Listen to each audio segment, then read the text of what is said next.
And now we move again and again into mystical Islam. I wanted to start the story with Rumi rather than Muhammad, because Rumi gives us a point of view into the ecstatic love that Muhammad felt when he felt the extreme embrace of God. Rumi's father was a theologian and a jurist, and he was a sheikh. And when his father died, Rumi took over the position of sheikh in his father's community, where he taught and meditated and helped the poor. The 13th century in which Rumi was born, and he was born, by the way, in the Persian Empire, in the 13th century, this was a time of mystical inspiration generally. It was a time of Thomas Aquinas, St. Francis, Meister Eckhart, and at the same moment, China was being ravaged with war, torn apart by war, and the Inquisition was beginning to rise in a really powerful way. So those two things were taking place together, side by side. The rise of oppression and the rise of mystical breakthroughs in consciousness. In 1244, Rumi met the wandering dervish named Shams, and that's Shams, of Tabriz. He was from Tabriz, Tabriz. And these two had this powerful mystical connection they called friendship. They called each other beloved. They were both pursuing God through emotional means, poetry, song, and dancing. And then one day, after a while, Shams disappeared and Rumi didn't know what happened to him. And he was absolutely heartbroken, and this is when he went into this grief-stricken time of his life. And during this grief-stricken time of his life is when his beginning as an artist came about. First, it started out when in his extreme grief, and this is the story that I heard about it, and there are other stories, he started to spin around a pole. He grabbed onto the pole with one hand and then started to move around it and around it and around it in a gesture of grief, a feeling of grief, crying, and eventually he became this moving rhythm, this whirling rhythm. And eventually he broke away from the pole and he whirled, and he began to whirl, and he began to whirl, and he began to sing, and he began to dance, and to sing songs and poetry of Shams, his beloved. And that's how it all started. But it actually started, interestingly, when the two of them were separated. So that's when the art began to come about, was from this sense of grief.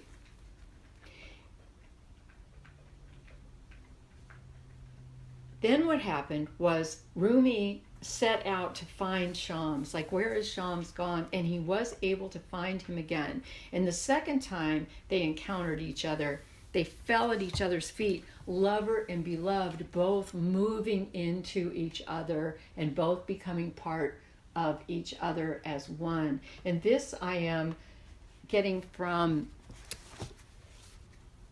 the Essential Rumi, Coleman Barks. So this is from the introduction, which talks about the life of Rumi.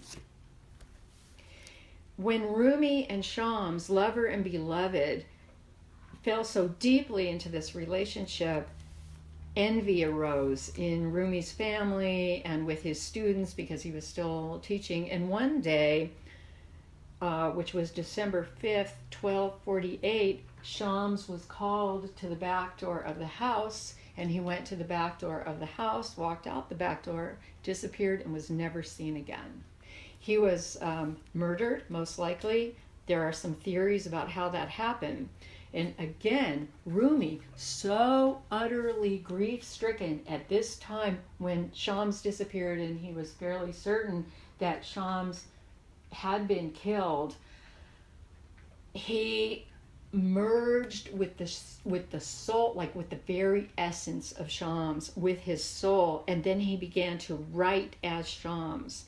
He began to see God in Shams and in all things. Shams to him began to represent everything that was divine, everything that was beautiful. And through Shams, he was able to see the divine in everything that was worldly, plus everything that was cosmic, with this whirling. It's like the whirling of the stars, the whirling of the planets.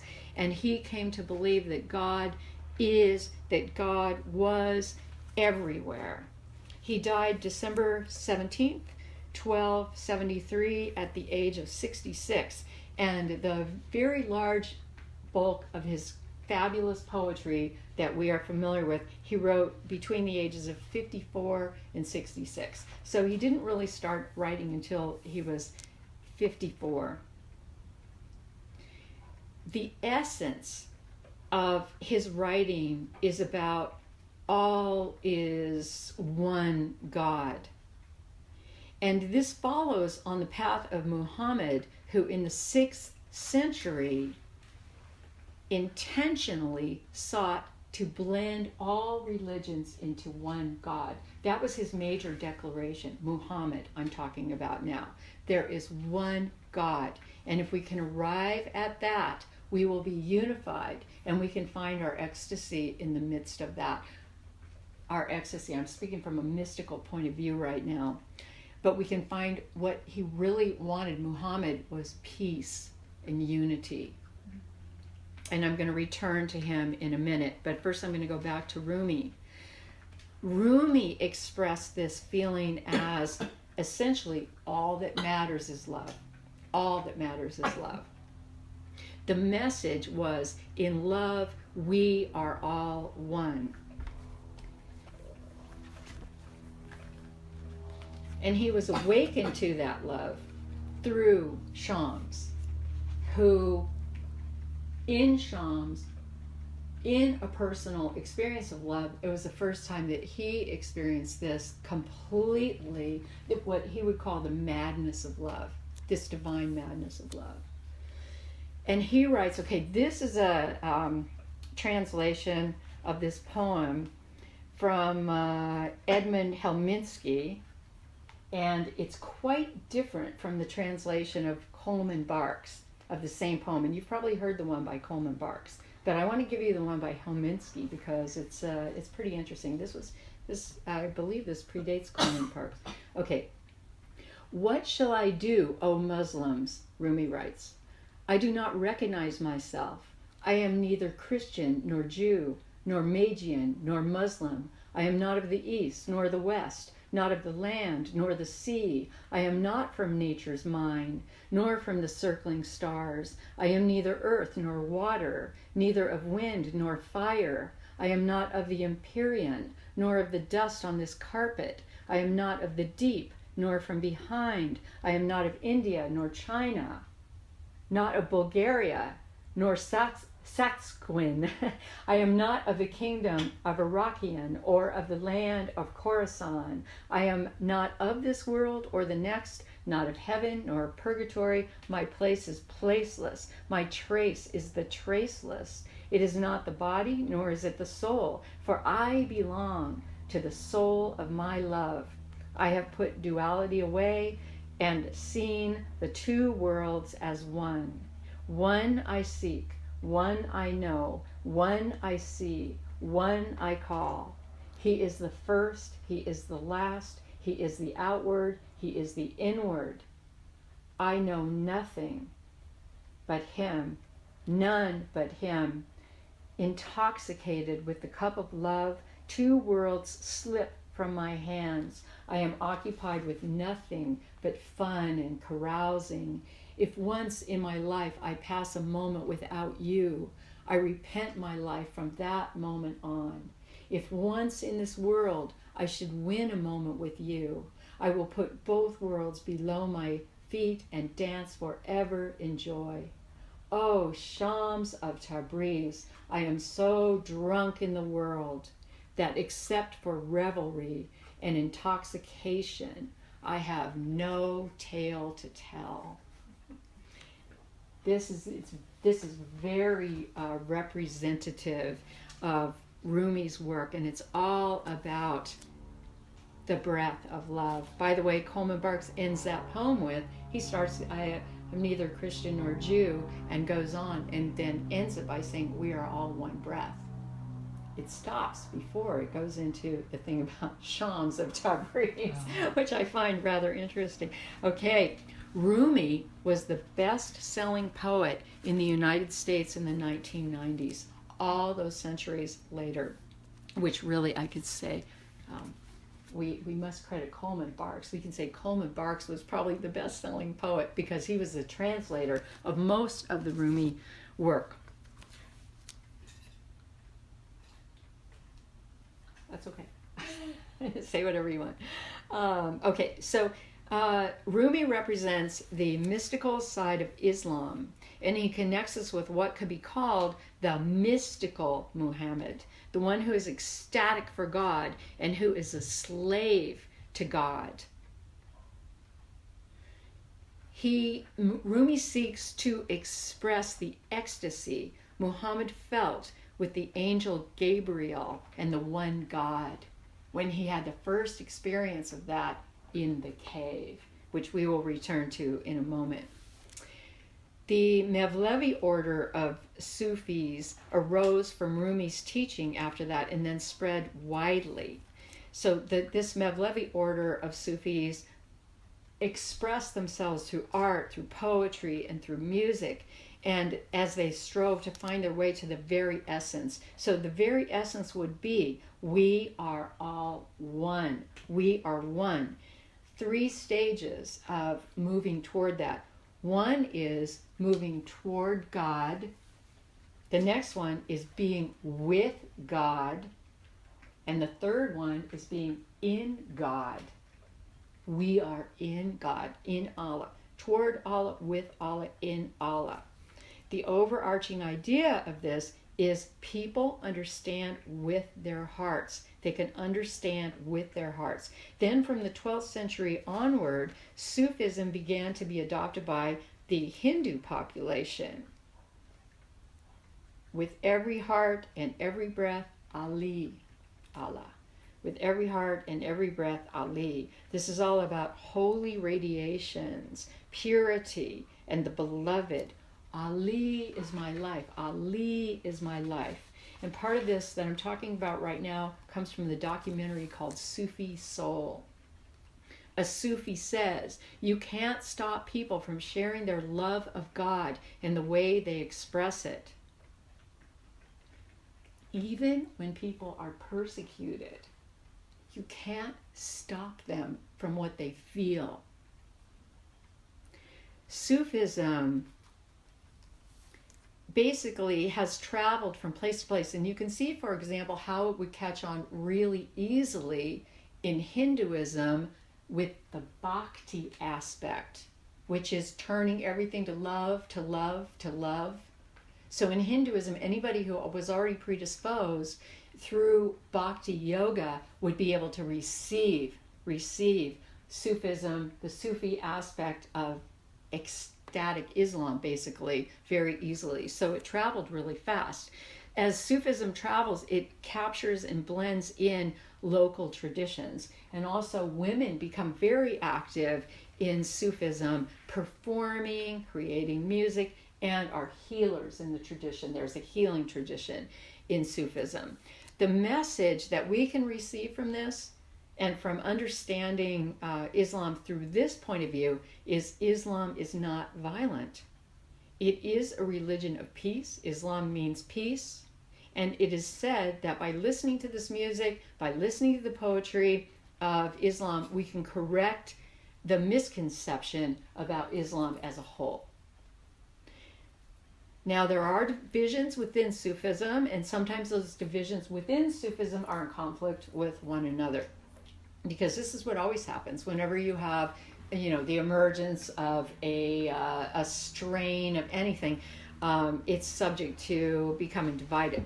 But the biggest conflict is actually within the great body of Islam. And that big conflict is the puritanical side or aspect, which says, no music, no dancing, none of that allowed, versus the peaceful, pluralistic, tolerant side. And somewhere down the middle, and it's not split down the middle because it's a range, but somewhere is a paradigm split. Separation versus unity. And that basically is true for most religions, for pretty much all religions. So now if we move to Muhammad himself, so now we can see him a little bit better through Rumi's eyes. So what happened to his life? What made him the prophet, the messenger, the only prophet of Allah? And I'm going to go back to Terra Nova, our 7.1 readings. Religion arises out of our human experience of our universe. When the world seems unjust, we may call out, what is possible? Sometimes, like Job, we rail and cry out, why? Sometimes the great universal power answers us directly. Sometimes mere humans receive fabulous revelations. And such was the case with Muhammad, who was taught directly by God. God's angel Gabriel not only instructed Muhammad in the cave, giving him the Quran, but he joined with him on the battlefield in the fierce battles that were necessary to create the Islamic State. So born in 570 in Mecca, Muhammad was destined to change the structure of relationships in the Middle East. At the age of 40, he began to receive the signs that would result in the creation of community based on ideology rather than tribal affiliation, and that is critical because he came out of a very violent tribal situation. He lived in a polytheistic culture. 360 gods were being worshipped at Mecca at the time of his birth. And when Muhammad came in, he began to teach the unity of God. There is only one God. He taught the unity of God, the virtuous life, and the rewards of heaven. And it was with these principles he strove to unite the people and pave a path of peace and equality. At that period of history in that location, this was, quote, an act of extraordinary daring, audacity, and genius. And that's a quote from Karen Armstrong. In a world that was torn by intense tribal rivalries and violence, Muhammad sought the embrace of humanity. And we're going to return to that in a minute. Since Muhammad's time, Islam, meaning peace, has grown to embrace 1.5 billion people. He was born in 570, again, the year of the elephant, as it was called. And in this year, the enemy elephant came in. They had many enemies, the tribes, and the tribes that were controlling Mecca. The enemy elephant came in and bowed down at Mecca. And this was a major display because the beings of the earth, including the elephants, were saying Mecca is the holy pilgrimage site of the world. It was already a pilgrimage site. And after Muhammad, it would become the center of Islam. In that pilgrimage site was where there were the 360 shrines to the 360 different gods and goddesses at what was called the Kaaba, which you've seen. It's like the building or the structure, the monolithic structure right in the middle of Mecca. And around the structure, all of the shrines to all the gods and goddesses. So Muhammad, his ancestral grandfather was Abraham. And Abraham was also the ancestor of Jesus. So these two were cousins. Distant cousins, but they were cousins. And both believed in the God of Abraham. So it's all the same God. The God of Abraham was the God of Jesus and the God of Muhammad. And Christianity and Islam came to be seen as two great nations under one God. Early in life, Muhammad in Mecca took this oath called the Pact of Justice. And the Pact of Justice required him to be reliable, trustworthy, and honest, and he came to be known as the reliable, the trustworthy, the honest. They said he had a light on his face that was otherworldly and beautiful, and the people were waiting for a prophet, so they were already waiting who is going to come and who is going to intervene and who is going to take care of us. They were waiting for a prophet. Could it be Muhammad, is what they were asking? Could he bring forth something new? What we have to remember about him and what we need to know about him is that he rose up out of a situation of unbelievable tribal warfare. Okay, let me just check my notes here and see. Okay, yeah, it was horrible tribal warfare. It was bloody, it was full of feuds, corruption, excess, dishonesty, and they were using the holy place, Mecca, for making money, for fierce control, revenge, vengeance. This is the world that he grew up in. So his context was tribal. He was from the wealthy Quraysh tribe that controlled Mecca. But the problem was he did not have a position in the tribe. And the reason he didn't have a position in the tribe, so this is his early life, is because his father died before he was born. Then his mother died when he was 6, so he lost that. Then his grandfather took him in, and his grandfather died 2 years later, leaving Muhammad in poverty, complete poverty. His uncle then took him on and trained him to become a caravan merchant. So he practiced at being a caravan merchant, riding the camels and all of that. And then he went to work for Khadija. And this is a big part of his story. Khadija was a wealthy woman, 15 years older than him. And she basically took him in and took him under her wing and supported him financially, really supported him quite well financially.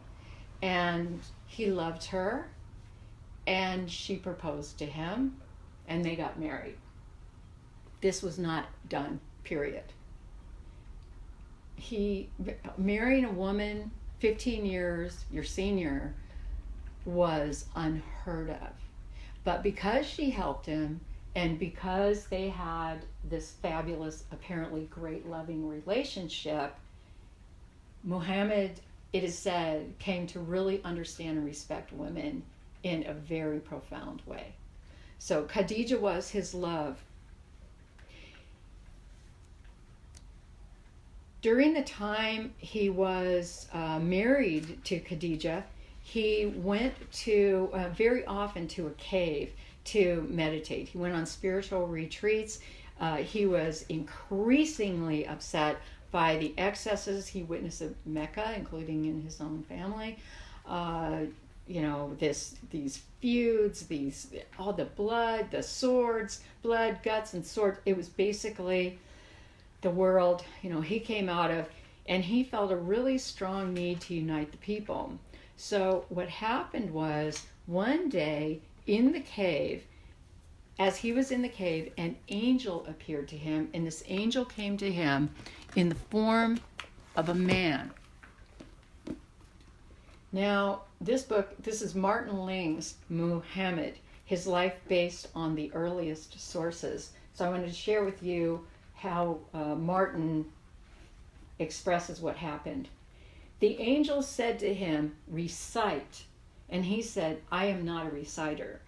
Whereupon, as he himself told it, and this is from Muhammad's own words, as he himself told it, the angel took me and whelmed me in his embrace until he had reached the limit of mine endurance. Then he released me and said, recite. Wow. I said, I am not a reciter. And again, he took me and whelmed me in his embrace. And again, when he had reached the limit of mine endurance, he released me and said, recite. And again, I said, I am not a reciter. Then a third time, he whelmed me as before, then released me and said, recite in the name of thy Lord who created. He createth man from a clot of blood. Recite, and thy Lord is the most bountiful, he who hath taught by the pen, taught men what he knew not. He recited these words after the angel, who then left him, and he said, it was as though the words were written on my heart. So he was memorizing the words as they were being told to him, and then he was reciting. But he was afraid that this might mean that he was possessed or something like that. Like, he didn't understand his own experience. So he fled from the cave and he started running down the mountain. And he was halfway down the mountain when he heard a voice above him saying, "Oh, Muhammad, thou art the messenger of God, and I am Gabriel." And then he looked and he saw the angel Gabriel, gigantic, filling the entire horizon, and he began to turn around, and no matter where he turned, he saw the angel Gabriel, just massive as the sky itself. The prophet stood gazing at the angel, and then he turned away from him, but wherever he looked, there was Gabriel aside the horizon. And that's how it began. So it began in this feeling of extreme ecstasy. And then he continued to go back. The revelations came to him like this. He said, "Sometimes it cometh unto me like the reverberations of a bell, and that is the hardest upon me. The reverberations abate when I'm aware of their message." So he would listen until he became aware of what it was that was being said to him. And sometimes the angel took the form of a man and spoke to him, and he became aware of what the angel was saying. The second time when he had the second revelation, it began with a single letter. The earliest instance of those cryptic letters with which these Quranic messages begin. The letter was followed by a divine oath sworn by the pen. So now he took an oath by the pen. So first he took an oath of justice, and then he took an oath of the pen. And when he was questioned about the pen and the meaning of it, the prophet said, the first thing God created was the pen. He created the tablet and said to the pen, "Write." And the pen answered, "What shall I write?" He said, "Write my knowledge of my creation till the day of resurrection." And that is when the Quran flowed out. The Quran, called the glorious recitation. And then, from then on, Muhammad began to record the Quran. He was enraptured during this period of time, and he said repeatedly that he had become enslaved by God, and he says repeatedly, "I am God's slave." And that kind of phrase we see repeated, by the way, with Rumi. I am a slave to love, I am a slave to love, I am a slave to love. Muhammad goes on to change things around him to unify the religions. And now he has the permission, as you will see when you read the Quran, the first 4 chapters of the Quran, he has permission is the wrong word. He has not the permission, he has the order. I can't think of the right word. God orders him to unify. The mandate. What is it? The command. The command to unify. Exactly, the command. Okay, and so he now has the sanction to unify the religions by persuasion, like you join me because, please come, because look, we need to unite. We've got a mess here with the tribes. Come, we need to unite. But if the people didn't join him, he had the mandate to make them join him by force. So there's where the feeling of violence comes in. The sword will persuade them. Now he's already 40 years old. He doesn't have that much time. He knows he has to do this, so he's going to do this in any way he can. He'll use violence if he has to. He is going to crush them all into one. So why the violence? And again, if we want to know why the violence, we have to look at his life. We have to see what he grew out of, because violence was what he lived by. And God then gave him also the command that he gave him the permission. He said, yes, use violence any way you can. And in some ways, this is me. When I was thinking about this, I thought, wow, this is kind of like World War II, the dropping the bomb to create peace. Like, this is going to be how we're going to end all the divisions and bring everybody together, even if it's very difficult. But we need to do this because otherwise we're doomed. That was his feeling. So he smashed all the 360 shrines at Mecca, and he took over Mecca.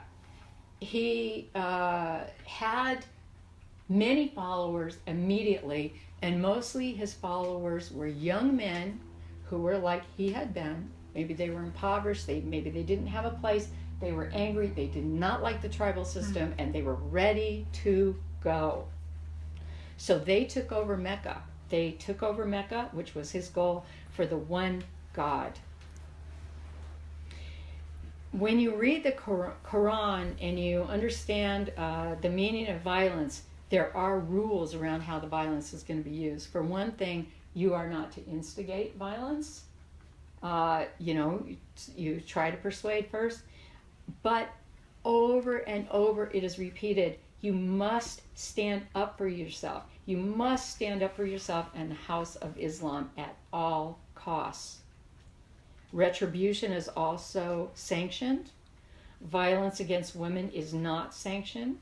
Do not disrespect Allah. That's a big part of it, or the Prophet, or Allah will punish you. If you keep the law, your reward is going to be paradise. The law is love God with every breath.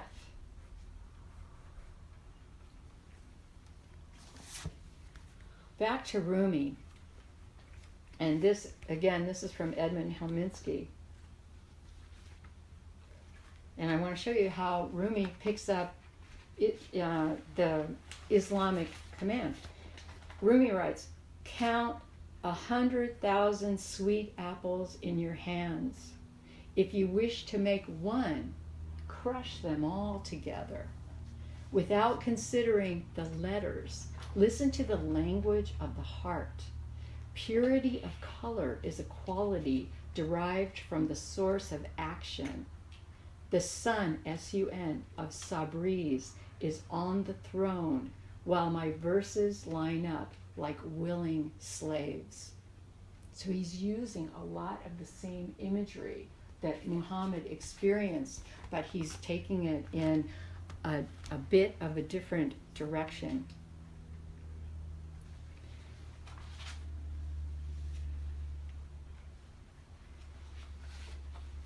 Okay, so Muhammad emerges as what I'm thinking of. I'm just going to skip through. I mean, we're talking about Islam. This is like your 10-minute version of Islam, right? Which is, I mean, can't do justice to it at all. But basically, Muhammad entered the abyss where he was alone with God and the angel Gabriel, and here he received the revelations. He was asked to remember them, and he was shown a vision of paradise, by the way, a vision of paradise. Here's what it would look like. This is what's in the Quran, repeatedly in the Quran. For those who uphold the law and the house of Islam, He, that's Allah, will give them recompense for their enduring patiently with a garden in silk, and the ones who are reclining in it, raised on benches. In it they will see neither sun nor excessive cold of the moon, and that which draws near them is its shade, and clusters of grapes to be brought low, a bringing low, and are passed among them receptacles of silver and goblets that have been of crystal like silver. And they had calculated a calculating, and they are given to drink in it a cup that has been filled with a mixture of ginger. There is a spring in it named Salsabil, and ones who are immortal youths will circle around them, whom, when you have seen them, you would assume them to be scattered pearls. And when you have seen them, moreover, you will have seen bliss and a great dominion. Upon them are garments of fine green silk and brocade, and they will be adorned with bracelets of silver, and their Lord will draw undefiled drink for them. This beautiful vision of paradise when you uphold the law. I was seeing Muhammad in a sense as the cosmic brother, the sanctified son. After his terrible past, he turns from the struggle to receive the Quran, the glorious recitation, and he becomes an antenna. He opens to a higher vibration. He metamorphs. He becomes the wings of love, the warrior of love for God. He develops to this end the house of Islam through the Quran and the five pillars of Islam, it's called. So this is what holds Islam together throughout the entire Islamic community. The first pillar is the creed. These pillars are said to keep the house erect. Okay, the creed, and the creed is there is no God but God. There is no God but God. And Muhammad is God's prophet. That's number one, the first pillar. The second pillar is keep constant prayer. And that is done by turning toward Mecca 5 times per day in prayer, at a rising, when the sun's at its zenith, when it's at its mid-decline, sunset, and before retiring. So those are the 5 times a day. The third one is charity. Give to slaves, give to debtors, give to strangers, give to wayfarers. And even in the Quran, it is specified that there is going to be a tax that is going to support all those in need. By the way, that tax, I was interested in the amount of that tax, which is 2.5%. 2.5%. Yeah. The next one, the fourth pillar of Islam, is observance of Ramadan, the holy month. And this is the month in which Muhammad received his first revelation. And the idea is to fast during the day. And so fasting is going to build strength of character, turn you back into the religion, back into your meditations. The fifth pillar of Islam is a pilgrimage, once in your lifetime, that you would go and make the journey to Mecca, the holy city. So those are the 5 pillars of Islam. So now we have a new offering to God, to Allah, this offering that grew out of the bloody battlefield. This offering grew up like a tree of life full with fruit, and this fruit would produce the seeds of the future. Muhammad had hope in the glory of what was possible when all people everywhere might unite under one banner, one God, the one God, Allah. And now I'm going to leap up to our Terra Nova 7.2 and just read a few words from the introduction. Who was Muhammad? After reading the story of Muhammad's life, after reading the situation he emerged from, I had more understanding of the situation he arose from and why he chose the methods he did. After all, it was the sea he was living in, and the desert was and remains a very harsh environment. And yet I remained disturbed about the degree of violence involved in the transmutation. This transmutation, which was the massive change that happened in Saudi Arabia, and as a result of Muhammad's recitation of the Quran, which now encompasses 1.5 billion people around the world. I still remain disturbed about the violence committed in Muhammad's name and in the name of God. But what this clarifies for me more so is my own values. Because at this point, I actually do not live inside the illusion that violence is going to end. I don't think it is probably going to end. And this is a recent revelation for me, because for so many years I sought and wanted the end of violence. Something I know now is that each child is born with a personality, and we are born like seeds in a garden. Some seeds, like me, are peacemaker seeds, and some seeds are warrior seeds, and there are countless other kinds of seeds as well. And for example, as an example of this, a warrior in my family was speaking to me about a Canadian woman, a model, who went to the Middle East to fight against the Islamic State. She gets it, he said to me, she gets it. What does she get? I responded, to which he answered, the adventure of combat. I was stunned into a sudden awakening. My family member is a retired colonel who spent his life fighting in Vietnam and the Middle East. He spent 5.5 years in a POW camp in Vietnam. What about the torture, I asked him, since he had been tortured regularly. And he shrugged, as if to say this is part of what happens. And I said to him, well, you know, I'm a peacemaker, a professional peacemaker. I'm a professional mediator. And I raised my fingers into the V sign that signifies love and peace. And he said, that's good, Pamela. Keep being a peacemaker. He had no judgment of me. He exuded only love. And that was the moment I realized this is probably not going to end, these wars. But as I studied Islam and got deeper and deeper into it, what emerged as most important to me through all of this study goes back to Rumi.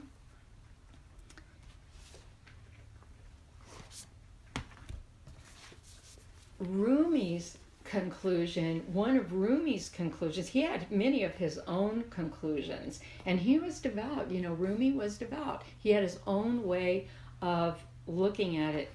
Rumi wrote, unfold your own myth in the center of all of it.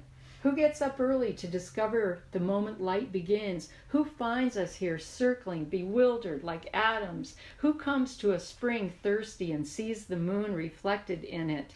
And he goes on and he says, he winds up in the end and says, a vagrant wanders empty ruins. Suddenly he's wealthy. But don't be satisfied with stories, how things have gone with others.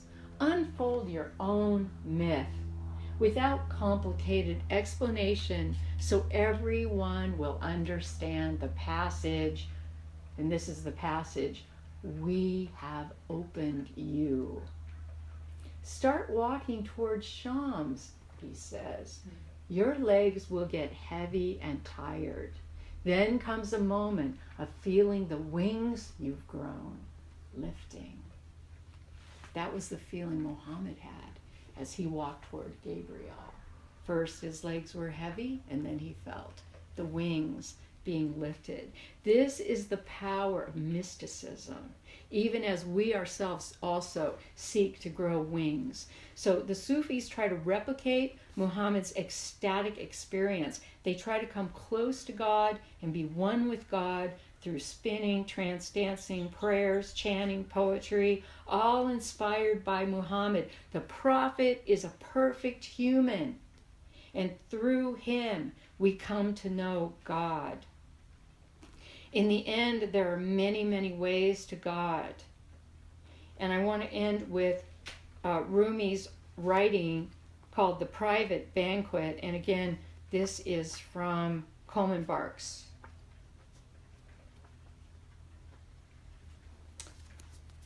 I'm going to paraphrase this. Muhammad's in the presence of Gabriel, and he says to him, "Friend, let me see you as you really are."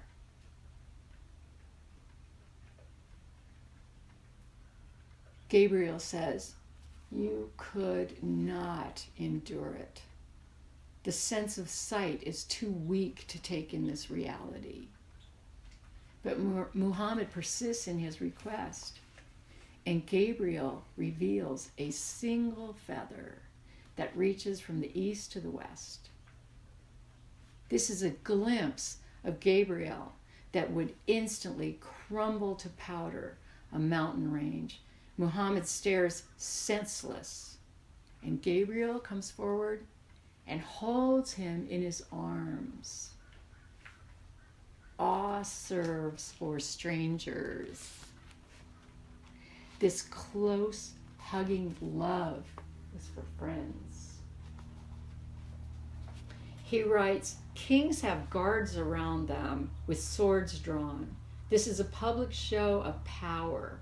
It keeps orders and it reduces arrogance and mischief and other disasters." However, I'm paraphrasing what Coleman Barks has written here. However, when the king comes to the private banquet with his friends, there's harp music and a flute. There aren't any kettle drums, no loud noises, no keeping accounts, no judging behavior, no helmets, no armor. There's just silk and music and beautiful women bringing cups. You know how it is, but who can say it? And Coleman Barks writes, translating Rumi, "Conclude this part, my friend, and lead us the way we should go." That is, how shall we find our way to paradise? And the answer is through the ecstasy of God. And that is where we are going to end our very incomplete journey into Islam.